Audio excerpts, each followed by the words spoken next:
Welcome to the Herald Democrat Sports Podcast. I'm the sports editor of the Herald Democrat, Jason De La Rosa, and you're listening to the latest edition of the Herald Democrat Sports Podcast. We have gotten through the first week of the football season. Week 1 is in the books. We are gearing up for week 2. We're going to talk about all the action from last week. A very successful week, especially out of the area for our local teams, and see what is in store for game number 2 or game number 1 if you're the Gunner Tigers, as they had to sit out week 1, as we talked about last week.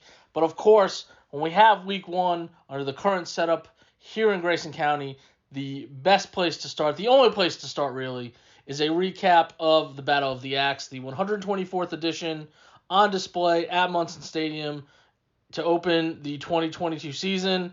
And like it has been for the past 9 seasons, the Denison Yellow Jackets come out on top, 28-21, making it 10 in a row, a full decade of dominance. The signs were in full effect.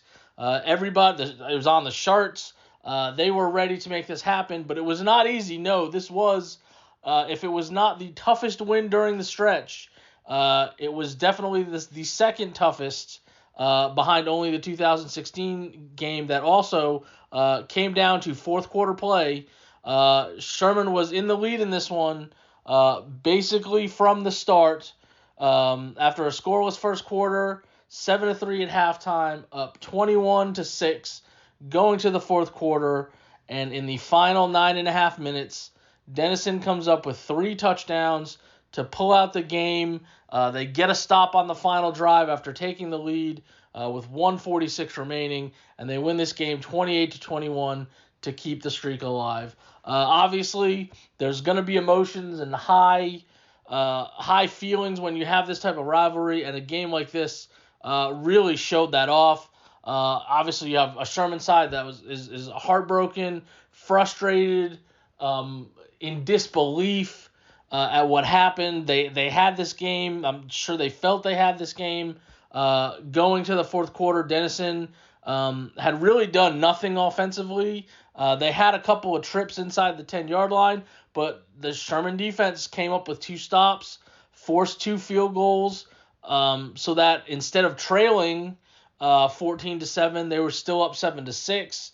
And the Sherman offense came up with enough big plays that it looked like they were going to find a way to end the streak. And unfortunately, in a heartbreaking way, that streak is intact for Denison. And then if you're Denison, obviously, what does it say for that group to have issues going through 3 quarters, sputtering on offense, not really clicking. You have 2 turnovers in Sherman territory when you're driving. It looks like you're going to put something together. And really for 3 quarters, it seemed like this was the sort of game that Sherman was going to come away with a win. And we get to the fourth quarter. Denison gets a stop. They're able to turn that into a touchdown drive. At that point, there's a little bit of hope. But you're still trailing, and there's about 9.5 minutes left. When Denison gets that touchdown, so it's 21-13. And you still have to make something happen. And obviously the turning point for those who were there, or obviously who got a recap of the game immediately as they're following along, maybe on my Twitter, at Jason De La Rosa, of course, is where you can follow me on Twitter, was Denison blocking a punt.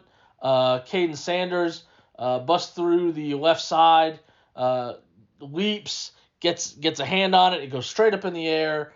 Kenyon Kelly jumps as it's coming down, grabs it, and is escorted with both a host of Bearcats and Jackets as he gets into the end zone from 12 yards out. And now it's a whole new ball game. After Denison gets the 2-point conversion, Josh Kurtenbach on the quarterback keeper, with 7:47 to go, tie game, 21-21. One side of the stadium is deflated. The other side is rocking and rolling because a game that looked like they were going to lose is now suddenly tied, and it's not leading but you're not losing, and there's still plenty of time for something to happen. Both teams had chances to go and score, and in the end, Denison puts together one last drive, and it's capped by Jack Alleman's second touchdown run of the quarter, with 1:46 remaining, and that proves to be the difference in this game. And I mean, if you didn't have a dog in the fight, obviously, it's a great game. It was the defenses did a really good job early on. I think there was some sort of feeling out on both sides of what can we do, what can't we do, how are there going to be reactions to this and that. If we line up in this, can we trick them for a little bit?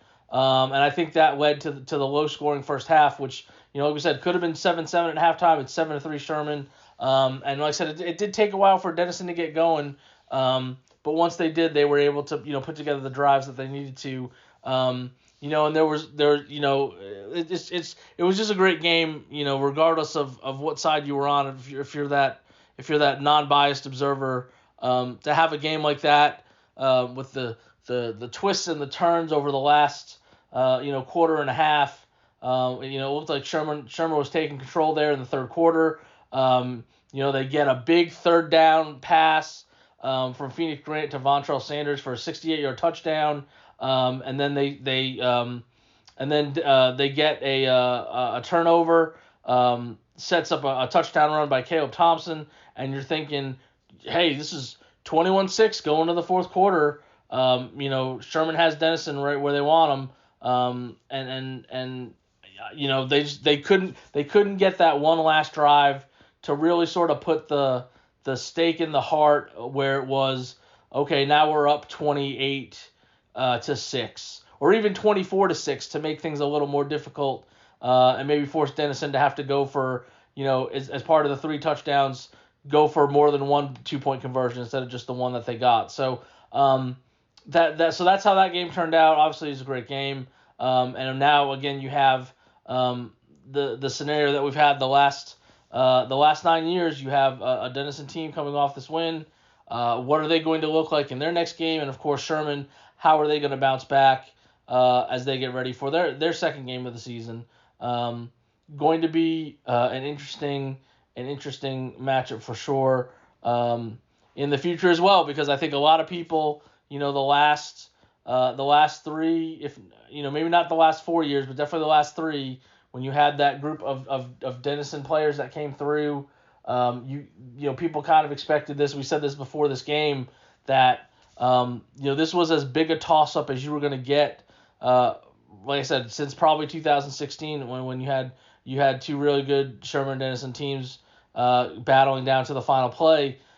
This game had that sort of feel to it coming in, and it's going to be interesting because you're going to have a lot of these a lot of these same faces on both sides are going to be back. There will obviously be some changes. Both next year we'll have a quarterback change on both sides instead of just one. But there are going to be some faces on both sides of the ball again.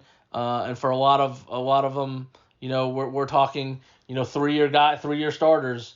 There's a lot of juniors on the field, a lot of sophomores on the field for both sides. And so it's going to be interesting to see what happens going forward, because I really think this was a year that a lot of people didn't know what to expect going in, and we ended up getting a great game regardless of the outcome. If I did think once Denison tied it, and Sherman put together a drive, it got into Denison territory, and it chewed up almost 6 minutes. I guess about 5 minutes of play, that we were going to overtime, and I cannot even imagine what that building would have been like if that game would have gone to overtime, tied at 21, with everything at stake for the recent history.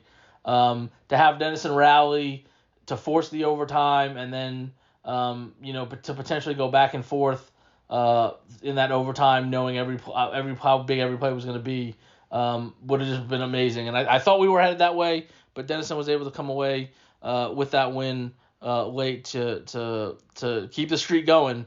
and it's crazy that we're at this point. This is I think we've kind of talked about it the last couple of years as Denison has kept winning. This is something that we have not seen in this rivalry, or a lot of people have not seen in this rivalry for generations.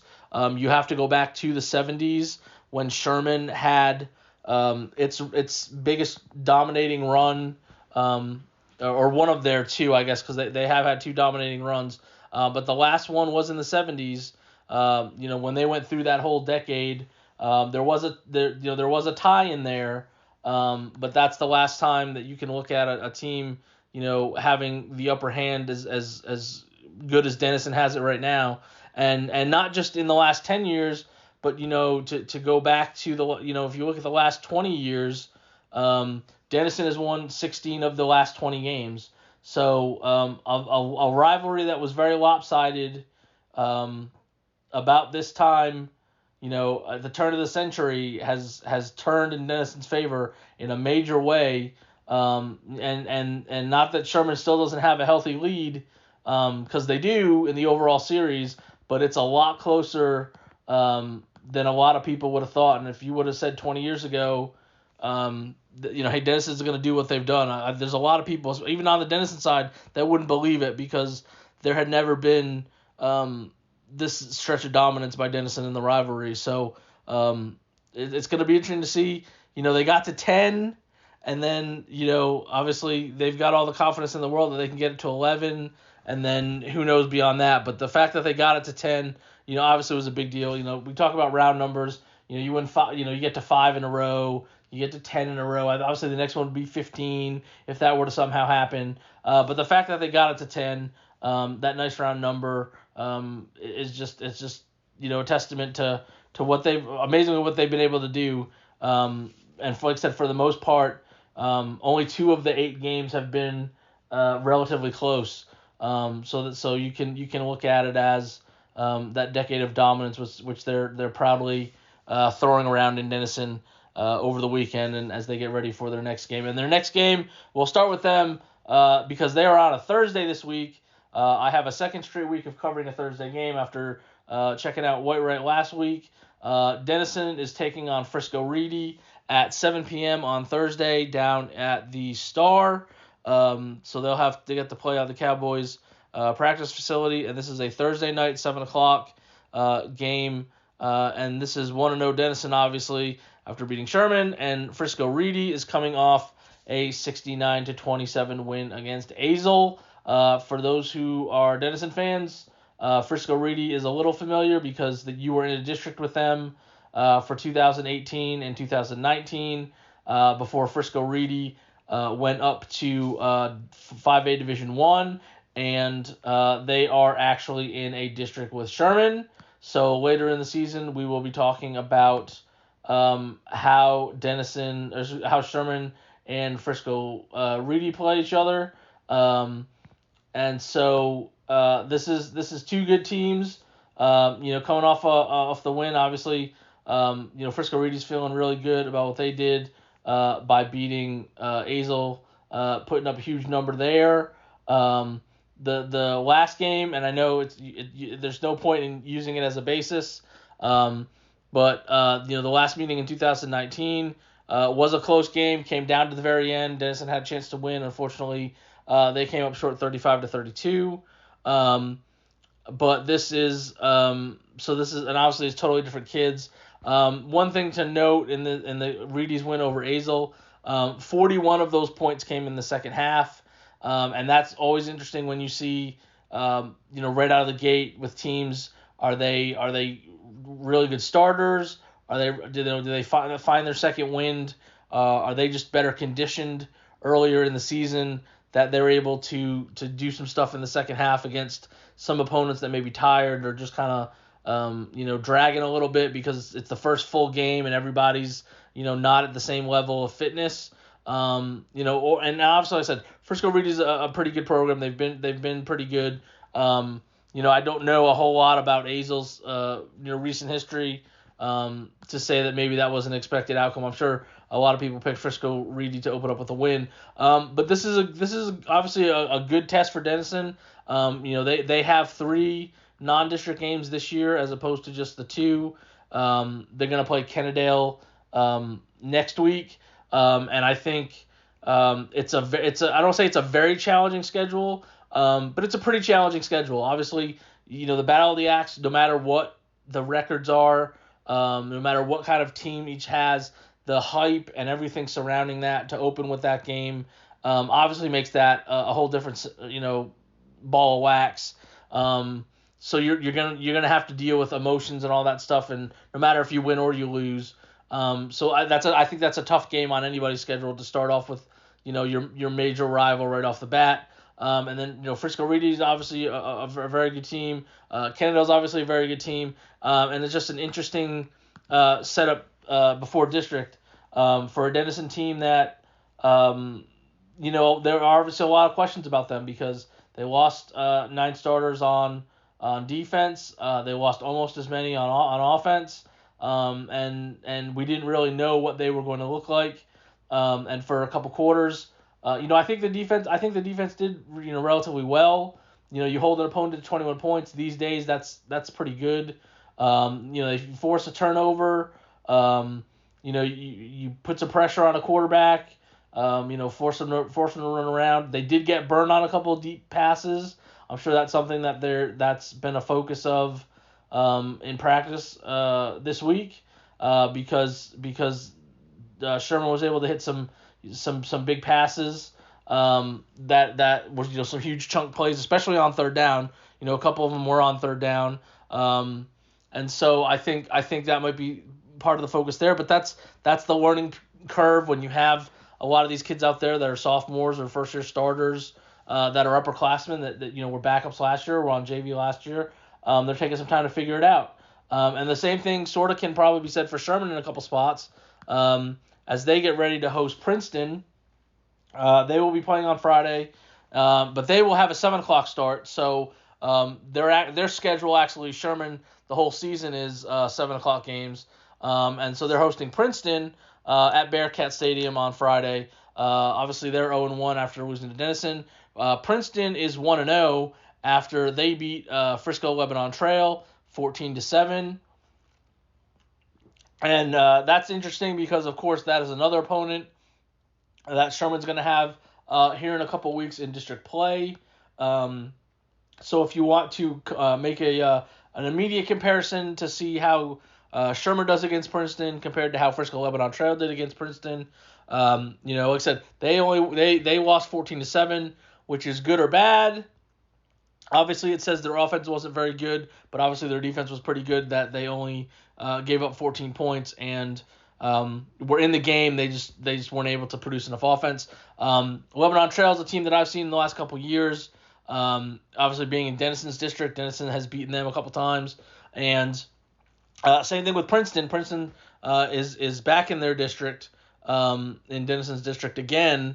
But the interesting thing about this matchup is all these kind of interconnected things. Obviously, Princeton's on the Sherman schedule this year. The last couple of years, Princeton has been Sherman's scrimmage partner. So they're a little familiar with what they're getting into with Princeton. You kind of know what they have personnel-wise, what they lost because you were able to scrimmage them last year. So I don't know if that was intentional or not, but it did work out that way that they went from just being a scrimmage to being a actual opponent. And that was a really good showing for Princeton's defense. They hadn't held anybody to single digits since opening the 2019 season. So it's been a while since Princeton's done that well. I know Frisco Lebanon Trail, had some kids graduate, some that were pretty good. But obviously that's encouraging for Princeton, no matter what, to be able to hold them to just the 7 points. Obviously, the big thing with Sherman this week is going to be, can they bounce back? It's like I said, the crushing loss, dealing with all the emotion of that, and they got to turn around and try to get back on track. And the biggest reason they have to get back on track is because they start district next week. Much like Denison has the last couple years, they only had the 2 non-district games, the Battle of the Axe, and then whoever they were going to play, and then boom, right into district play. And Sherman is dealing with that. Before this, Sherman had a month or so to get ready for the first district game. They had, you could play 4 opponents. You could play 5 opponents and sort of see where you were at, get better, work on some things, that sort of thing. That's not the case, this year or next year. They're in that big Frisco district where it's 9 Frisco people, or it's 9 Friscos and Sherman. No, it's 8 Friscos and Sherman. There's too many Friscos. There's like 12. I think there's 12 Friscos now, so it's hard to keep track. And they split the Friscos up, so that's how big they are now, where they can't even have they can't even fit all the Friscos in the same district. So it's 8 Friscos. It's 8 Frisco schools in Sherman, and so Sherman's gotta get back on the horse, get ready for district next week, and this is their last opportunity to work on some things. Like I said, they did have their moments. They did have some big plays against Denison. If you take out the punt block, which doesn't go against the defense. They held Denison to 3. The defense held Denison to 2 touchdowns and 2 field goals. And again, you hold somebody to 21 points in this day and age, you're doing something right. So I think there's some things to build on there. Obviously you don't want your season to be defined by the Battle of the Axe. I know it's hard because normally that's what happens. But you have an opportunity to get a win, feel good about yourself, and then you're jumping right into a big Frisco district where I don't want to say every win's going to count, but obviously in a district this size, you're probably going to have to win. If you go 4-4, I don't know if you make the playoffs. You might have to go 5-3 to get into the playoffs, and whatever momentum you can have getting into that would be huge. So it's always interesting to see what these two look like after that game. And it can be very hit or miss. Sometimes you can lose that game and then come out and win. Sherman showed that last year. They had, they lost obviously. It wasn't very close at the end, and then they had to go on the road out to Mount Pleasant. They go out there and they get a Hail Mary at the end win. In a game that they could have just kind of sleepwalked through or not been very competitive in. And they were. So that's a very good sign, that they've been through it before and they know how to handle it. And they're going to be at home, so it'll be interesting to see how Sherman bounces back when they host Princeton at 7 o'clock on Friday night at Bearcat Stadium. All right, the next game that we're going to talk about, we're going to go through a couple of the all-local matchups because, again, we mentioned last week, I don't know who did the schedules, and made them so that way we have a lot of these inter-county matchups, these all Grayson County games in non-district, and some really good ones again this week. There's always intriguing storylines, and there's a couple this week for sure. And we'll start with the game of Bells traveling to Whitesboro. Both teams 1-0. This has turned into a fun little back and forth rivalry to two of the better teams in the area. We talked about last week, kind of previewing them. You have Whitesboro coming off the best season ever, going to the state quarterfinals. They're 1-0 after they beat Crum 41-16, and Bells getting to the region semifinals down in Division II for 3A. They did that for the second time in 3 years, and they beat Munster, who's always a state contender in 2A Division II. They beat them 38-17. So they're both coming off, some pretty solid wins.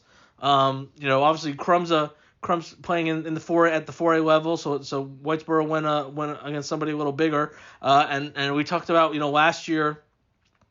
This was one of the best games of the season, 41-34 in overtime. Whitesboro was able to come away with the victory, and I think it's going to be another close one as well. You have a lot of the same cast of characters, and I really think it's going to be a great game. It's really good to see two teams like this play each other because of the caliber of competition. Whitesboro's trying to be 2-0 for the first time since 2018. Bells is trying to get another 2-0 start off some of their recent success. And you look at what they did last week. And of course it's a contrast in styles. We know what Bells is with the slot T. And what they did against Munster. They ran for 339 yards, almost 10 yards a carry. And they only threw the ball twice. One of them was a 51-yard touchdown pass from Jacob Aaron to Brock Baker. Baker also had a touchdown run. Spencer Hines had 2 touchdown runs. So Baker goes for 104 yards on just 9 carries. Hines has 101 yards on 5 carries. Aaron chips in 62 yards on the ground. Grady Waldrop with 60 on the ground. It's a typical Bells game when you look at it. They got one big play in the passing game. They turned it into a touchdown. Probably taking advantage of the fact no one's thinking when they're going to pass, and they do. And then they just kind of run it, and that score too, I will point out. Munster was up 10-0 late in the first quarter and up 17-7 almost midway through the second quarter. And then Bells shut them down in the second half. They didn't score in the second half. They were able to pull away in that game. And then of course Whitesboro, like we said, lopsided win against Crum. Kind of the same deal. That was a close game for a little bit. It was 14-10 Whitesboro in the second quarter.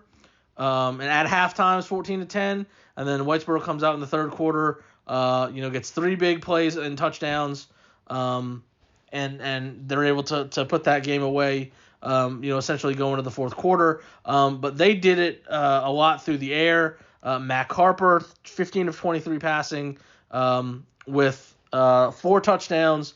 He did throw 2 interceptions, but he threw for 308 yards. The big recipient in the passing game, Carter Sluter, 6 catches, 199 yards, 2 touchdowns, one of them being a 72-yarder. Jay Saunders had a touchdown catch, 4 catches for 76 yards. The touchdown was 54 yards.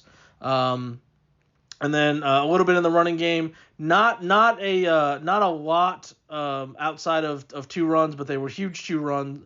Max Parker had 48 yards on a touchdown run, and Harper had a 68-yard run in the fourth quarter to make it 41-10 to close out the scoring for Whitesboro. Outside of those 2 runs, wasn't a whole lot going on running the ball. Obviously they can run the ball. They've got 3 or 4 guys that can do that.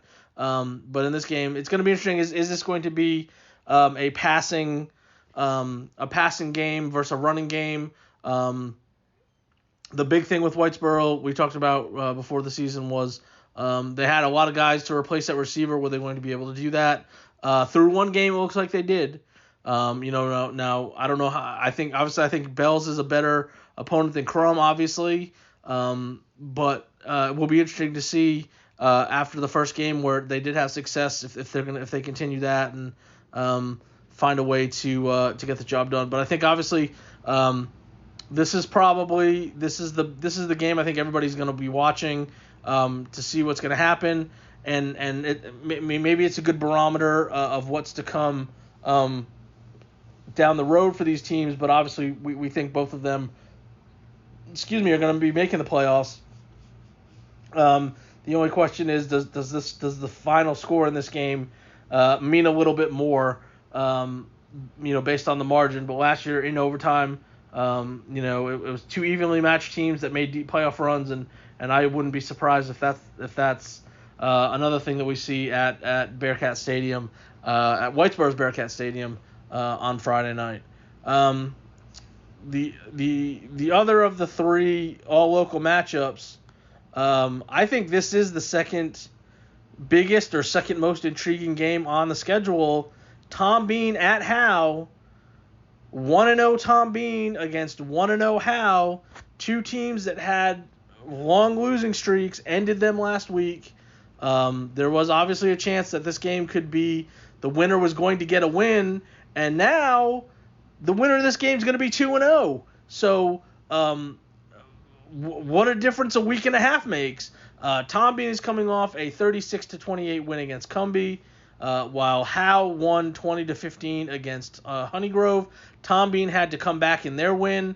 Howe had to hang on against Honeygrove in their win.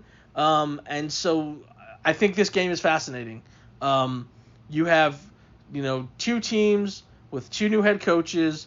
One takes over a team that has lost 10 games in a row dating back to the end of the 2019 season, the end of the 2020 season, and another one takes over with a team that's lost 22 games in a row, and that dates back to the 2019 season. And here we are. They both win their debuts at their respective schools. Everyone's feeling good. Everybody's pumped, and somebody's going to be 2-0. And I have no idea what's going to happen in this game.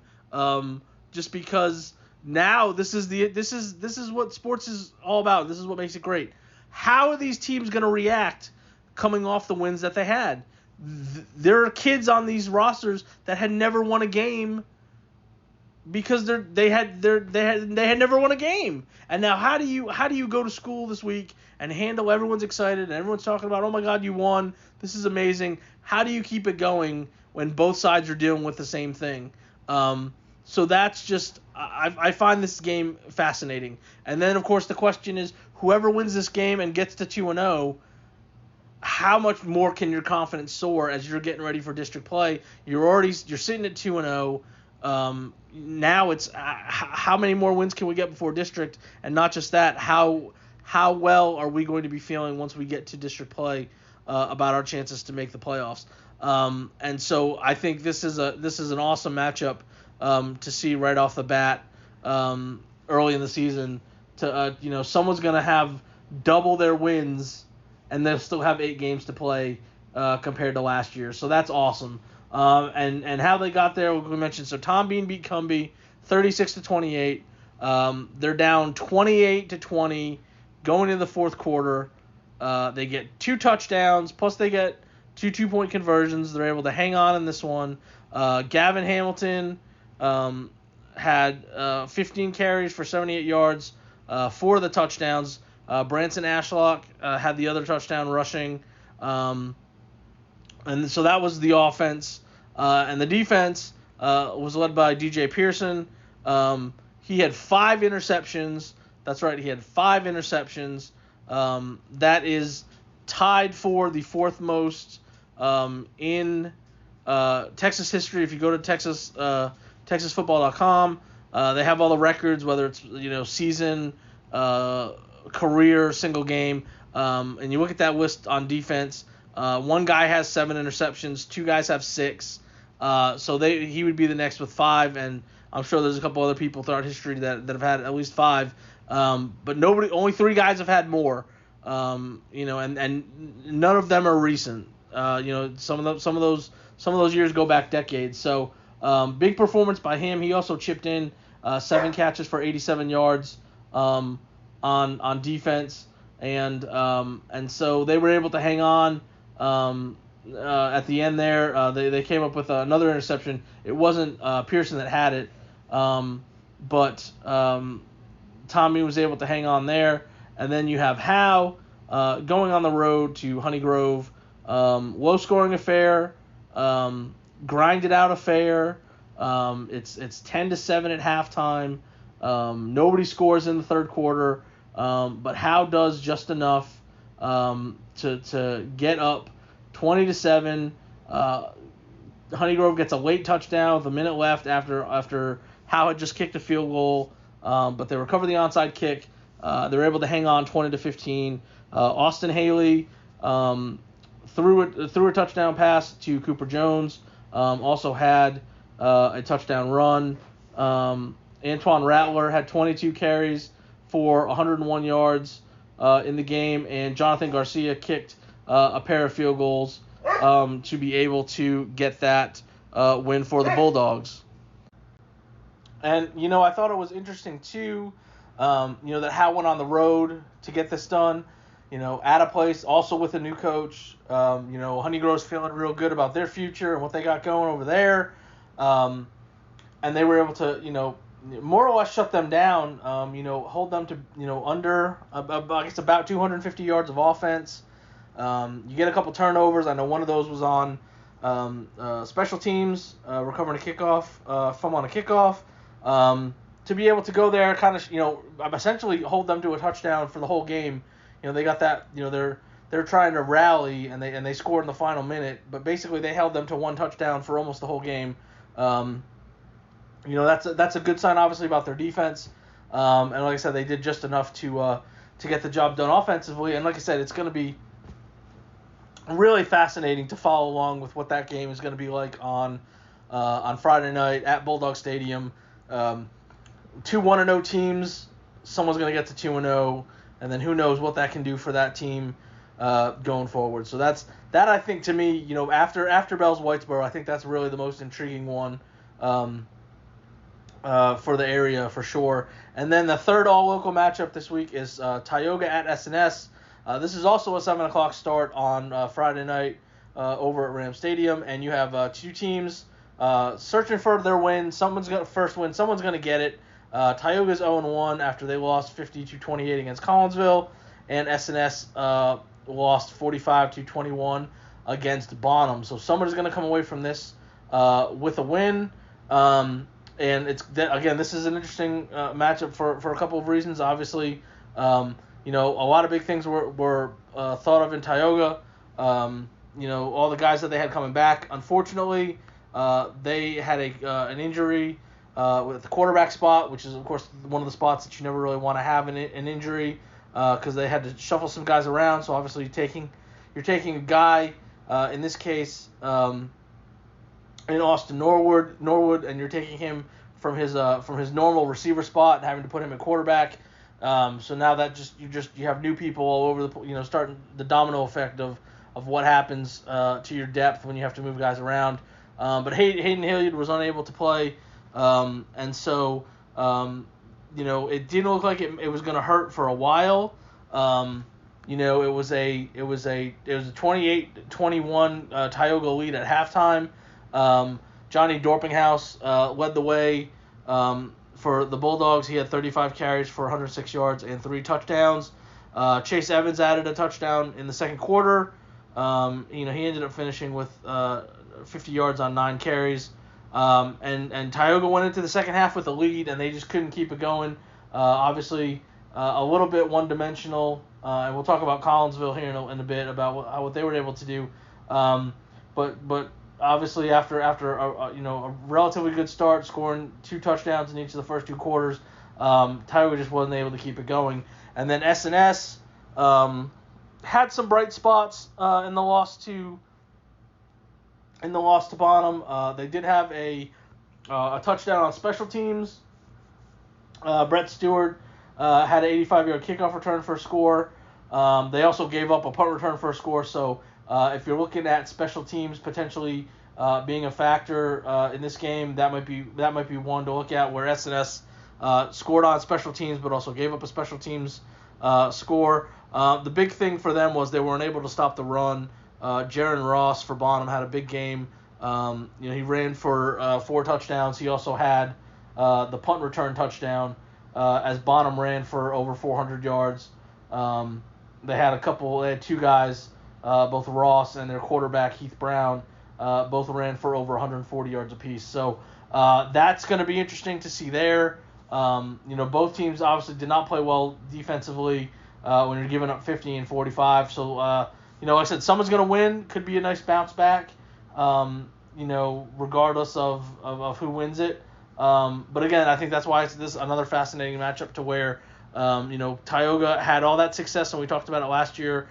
How are you going to handle the pressure and a lot of the eyes on you about the success that you had. And, Collinsville was a team that they beat last year, 23-13 in district play, and this year they weren't able to keep up with them. And obviously, quarterback situation is probably a factor.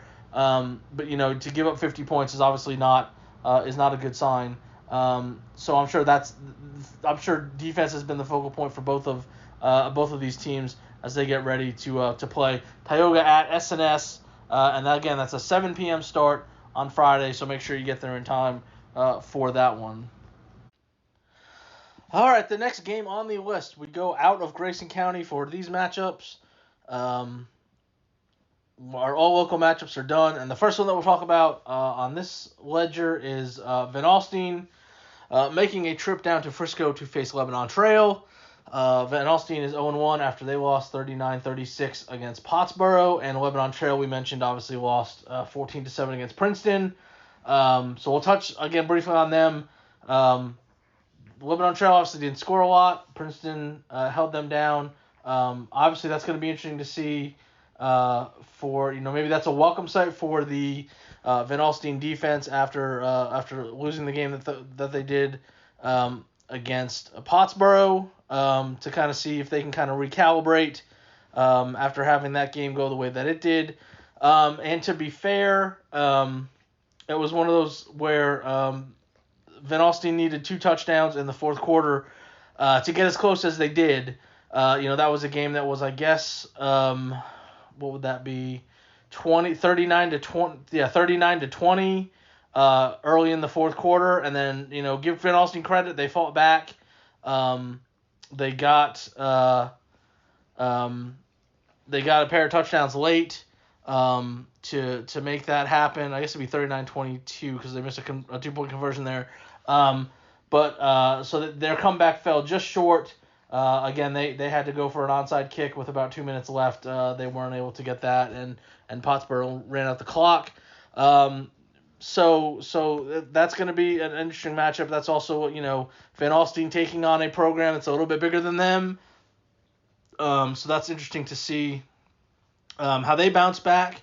From obviously what looked like a pretty sort of even game. If we're just looking at things from last week, obviously, Van Alstyne was able to move the ball on the ground, pretty well. Dakota Howard saw a majority of the time at quarterback. He had 13 carries for 113 yards. Jaden Mahan had 17 carries for 110 yards and a touchdown. Howard also had a kickoff return, 88 yards for a touchdown. And then they did some stuff with Jackson Allen, the wide receiver, who actually led them in receiving in this game. He also got some direct snaps in the backfield and scored on a pair of short touchdown runs around the goal line. So from a running standpoint, it looked like Van Alstyne did pretty well. The passing standpoint, obviously they were going to take a bit of a hit with Dakota Howard making the move to quarterback. He was a top receiver for them along with Allen last year. Combined, him and Weston Johnson at the quarterback spot, 9 of 19 for 93 yards and an interception. So that's and a touchdown. Howard also had a touchdown for his numbers. But obviously, I would assume that's the focus this week is to have that passing game be a little, it doesn't have to be, great, but obviously when you're under 50% passing, you have the interception. You're not getting a whole lot in the air. That's probably something that they focused on. But on the ground, it looked pretty good. And so that's again another interesting matchup to play a bigger team. A 5A Division I program is Van Alstyne's going to get there someday. The way they're growing, obviously they're moving up in that third year right now in 4A, and the growth is coming up 75, and it's hit Melissa real hard, it's hit Anna real hard, and it's going to hit Van Alstyne real hard. And I kind of like the fact that they're, like I said, they put this game on the schedule, maybe just kind of see where they're at. And obviously they're in a very competitive district, so I'm sure that had something to do with it as well. But so Van Alstyne's going to go down to Lebanon Trail, and this is also a 7 o'clock game. A lot of 7 o'clock games this week. I don't know what that's all about. And that's going to be at the old Frisco Memorial Stadium. That's now Kuykendall Stadium. So make sure you're also going to the right Frisco Stadium because there are plenty of options down that way as well. So that's Van Alstyne going to Lebanon Trail at 7 o'clock on Friday night. The team that they played, the Pottsboro Cardinals, they will be at home this week, and they are going to be welcoming the Callisburg Wildcats. Again, we talk about people playing really good teams. Obviously Pottsboro playing Van Alstyne, punching up in weight class from a 3AD1 to 4AD2. And now here they're taking on a 3AD2, but obviously one that's improved both of the years under head coach Eddie Gill. These guys were in district before the not this past realignment, the right realignment before when they had to split up. So they're relatively familiar with each other, but again, you have Pottsboro at 1-0, coming off the 39-36 win, and Callisburg, again, they're not shying away from anybody. They're playing Pottsboro this week. Last week they played Pilot Point, who obviously was a playoff team in 3A Division 1, and they lost that game 28-12. So that was they were in that game there as well, and it's just like I said, I just love these matchups where people are challenging each other, seeing where they stack up against teams that had successful years last year like they did. I think that's great to see. And Pottsboro's in a position where I think a lot of people again looking at them, hey, they're gonna have a change at quarterback, hey, they're gonna have some losses on defense. What are they going to look like? How are they going to come out? And they come out and get that win. They had to, like I said, hang on at the end. But they put up over 500 yards of offense. Halen Flanagan steps in at quarterback. He was a backup last year. He goes 19 of 23 passing for 315 yards. Does throw an interception, but does have 3 touchdowns. Reed Thompson leads the way there. Had 6 catches for 184 yards. And 2 scores. Van Alstyne, Pottsboro scored on the very first play. There was a 54-yard pass from Flanagan to Thompson, and they were off to the races. Major Mcbride, everybody, he had a big breakout year last year, and is building on that this year. 18 carries for 111 yards and 2 touchdowns. Also had 7 catches for 68 yards. So that's almost 180 yards on 25 touches. And like I said, has the 2 touchdown runs. Flanagan also chipped in some stats on the ground: 23 carries, 79 yards, and a touchdown as well. And just to kind of glance at that, the third touchdown pass was Cameron Saunders. He got on the scoreboard as well. And so that's obviously a good sign if you're Pottsboro. Like I said, there were people that had questions about you, and here you are, basically almost putting up 40 points in the first game, over 500 yards, relatively balanced. Like I said, 315 passing, 192 rushing. They ran 65 plays. So I mean that's a really good start. And like I said, Van Alstyne was a playoff team last year. Callisburg was a playoff team last year. Probably going to be in the mix, both of those programs to do that again this year. So these could be some nice wins early on. As Pottsboro is trying to maybe figure out some things, put some people in the right spots, and also stack up some wins for when they get into their very competitive district here in about a month. So Pottsboro is going to be hosting Callisburg on Friday night at 7:30. Next up, I hate to say it's going to be very brief, but that's only because Gunner didn't play last week. The Gunner Tigers will get on the field for real after having to sit out week 1 because, you don't want to say people were scared of them, but people were scared, enough people were scared of them that when it came time to want to play a game, they didn't want to play a game. And that stinks for everybody. We talked about it last week. You're willing to kill 10% of your season and take away a game for your seniors who only have X number of games left because you don't want to play them. So Gunner had to sit out. They're going to host Trinity Leadership Cedar Hill, and for those that aren't familiar, that is a charter school They played last week and they beat Gainesville 47-12. And so this is going to be interesting because again you have a team that did not play last week against a team that did play last week, and not just played last week, but obviously they won a game pretty lopsided. And it's hard to gauge how good Trinity Leadership Cedar Hill is because they're in UIL for the first time. The last couple years that they've sort of played an outlaw schedule, just kind of playing people. They weren't in a district. They got out of TAPS. They were really good as a TAPS program. Competing for state championships and all that. And they wanted to prove themselves. At the UIL level, and they had to sit out essentially for a couple years, kind of go out on their own, just play random people. And this is their first year that they'll be in a district and playing people. So now they beat Gainesville, who's a 4A program. So that is interesting. But again, I wish Gunner would have been able to play last week, and we could kind of see what they looked like for a season opener.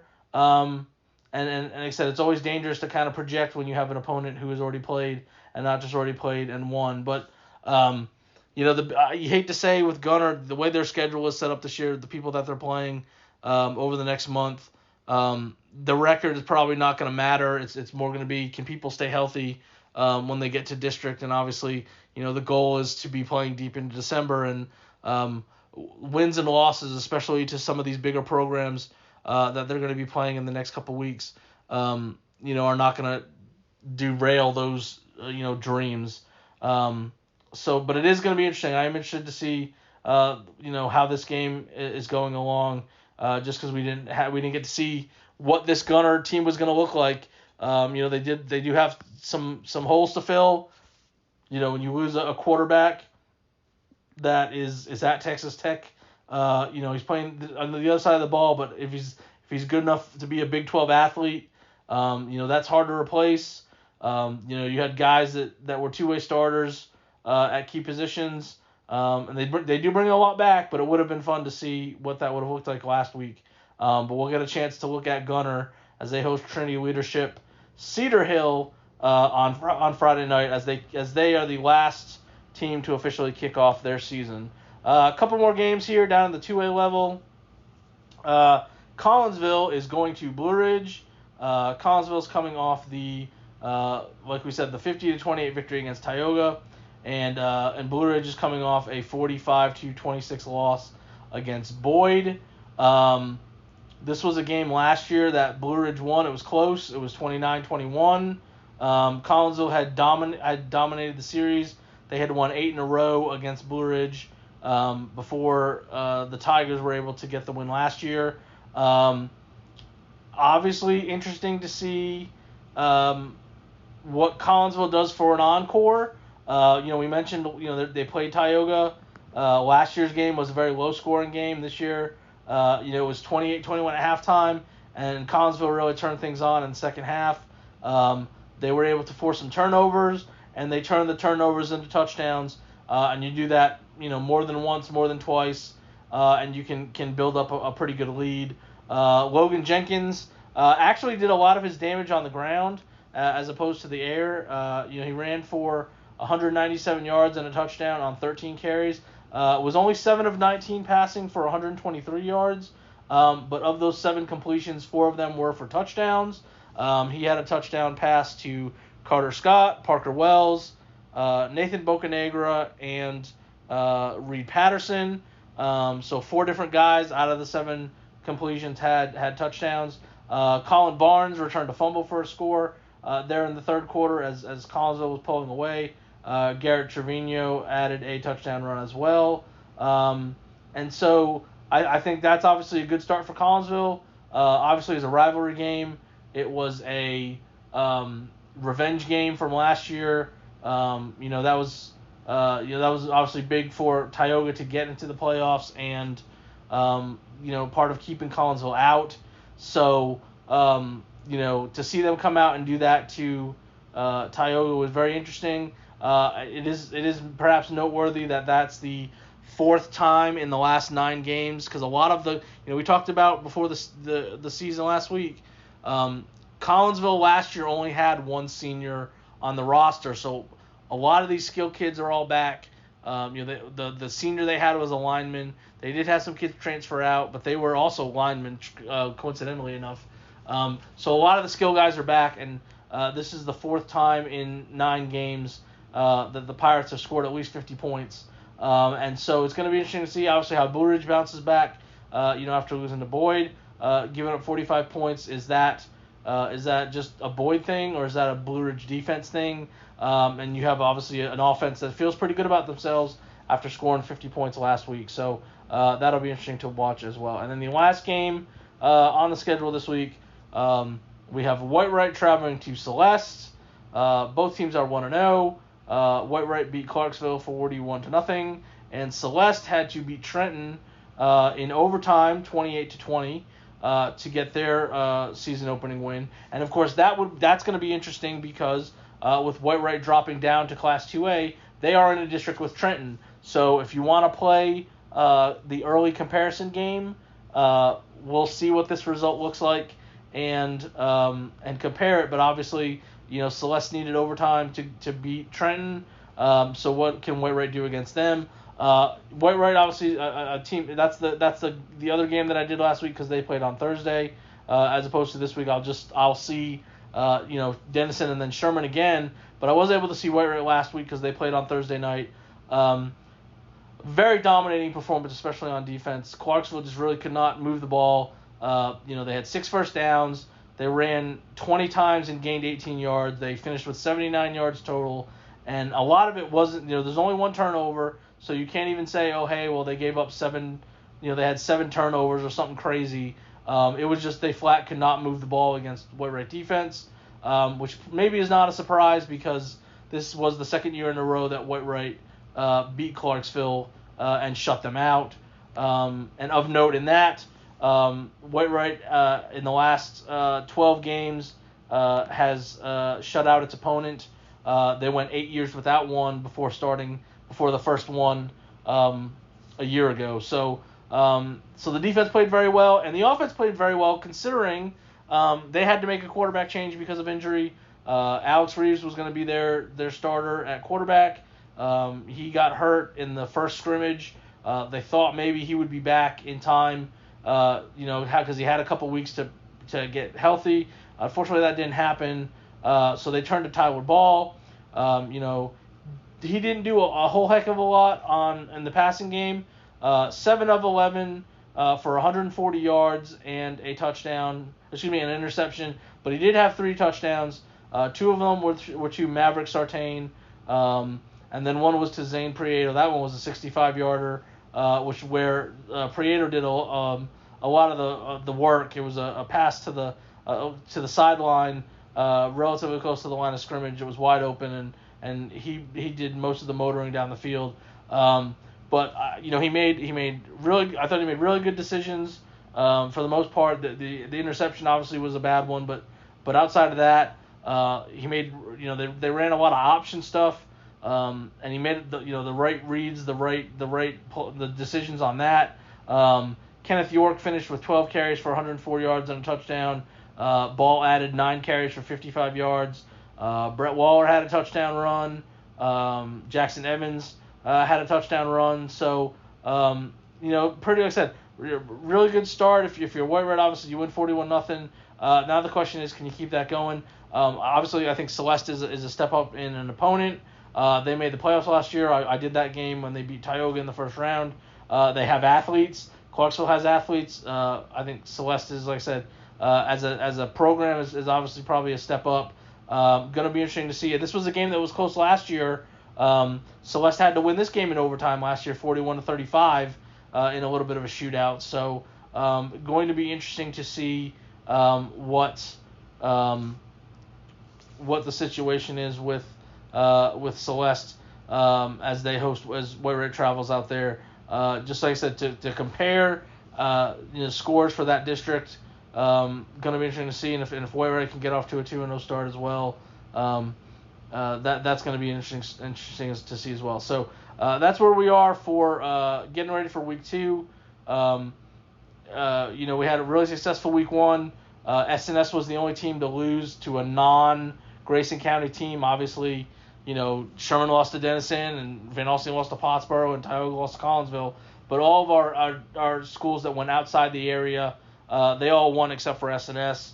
We'd like to see that obviously continue again this week. Just to kind of get off to some good starts for the area as a whole. But football is back. I know everyone's excited about it. We had some really good games, some really good matchups week 1. I think we got that in week 2. Thanks again for listening to the podcast. I appreciate it. And again, it's usually up on Wednesdays. If it gets delayed to Thursday, that's going to happen every now and again. But we try to get it up on Wednesday. And don't forget, we have stuff all throughout the week. We do the player of the week. That usually is out on Tuesday in the Wednesday paper. Obviously previewing Sherman and Denison games. The coverage. If you go online late, you might catch some stuff. But definitely, on Saturday, all the games are up from Friday night. We've got the preview capsules that are in Thursday's paper. Those also go up on Wednesday night with the podcast. So we're always trying to give you content here.